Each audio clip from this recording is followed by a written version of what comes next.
বিয়ে করে তার বাড়িতে নিয়ে যাওয়ার জন্য একটা চাপ প্রয়োগ করে। উজ্জ্বল খান উত্তেজিত হয়ে হত্যার উদ্দেশ্যেই ডিসিস্টের বুক বরাবর সজোরে একটা ঘুষি মারে। ফরিদপুরের চরমাধবদিয়া ইউনিয়নের কলাতলী এলাকায় মা ও ৫ বছরের শিশুকন্যাকে হত্যার ঘটনায় চাঞ্চল্যকর তথ্য প্রকাশ করেছে পুলিশ। দীর্ঘদিনের পরকীয়া সম্পর্ক এবং বিয়ের চাপকে কেন্দ্র করে এই হত্যাকাণ্ড সংঘটিত হয়েছে বলে দাবি করা হচ্ছে। পুলিশের দেওয়া তথ্য অনুযায়ী ঢাকার সাভারের আমিনবাজার এলাকার একটি ইটভাটায় কাজ করার সময় জাহানারা আক্তার এবং উজ্জ্বলের মধ্যে পরিচয় হয়।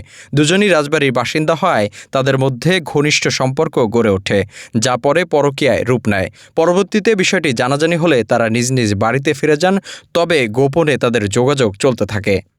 তদন্তে জানা গেছে, গত ৪ মে জাহানারা তার ৫ বছরের মেয়েকে নিয়ে উজ্জ্বলের সঙ্গে দেখা করতে যান ফরিদপুর সদরের কলাতলী এলাকায়। সেখানে বিয়ের বিষয় নিয়ে তাদের মধ্যে তীব্র বাকবিতণ্ডা হয়। এক পর্যায়ে বিয়ের চাপ দেওয়ায় ক্ষুব্ধ হয়ে উজ্জ্বল প্রথমে জাহানারাকে আঘাত করে অচেতন করে ফেলেন, পরে গলা টিপে তাকে হত্যা করা হয়। হত্যার উদ্দেশ্যেই ডিসিস্টের বুক বরাবর সজোরে একটা ঘুষি মারে এবং এই ঘুষি মারলেই ডিসিস্ট ওই স্থানে সঙ্গে সঙ্গেই অজ্ঞান হয়ে লুটিয়ে পড়ে।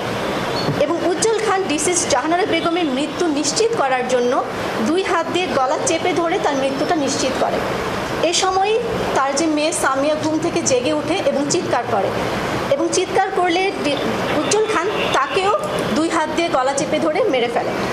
এবং তখন আসামি উজ্জ্বল খান জাহানারা বেগম ও শিশুকন্যা সামিয়ার লাশ গুম করার জন্য তার নিজের বাড়ি থেকে কোদাল নিয়ে আসে এবং ওই যে ছাপড়া ঘরে যেখানে বসে ওরা কথা বলছিল, সেই ছাপড়া ঘরের পশ্চিম পাড়ে মাটি খুঁড়ে গর্ত করে জাহানারা বেগম ও সামিয়ার লাশ গর্তে রেখে মাটি চাপা দেয় এবং কলা গাছ কেটে সেটার উপর দিয়ে ঢেকে দেয়। Nazmul Gazi, prime TV, desk report.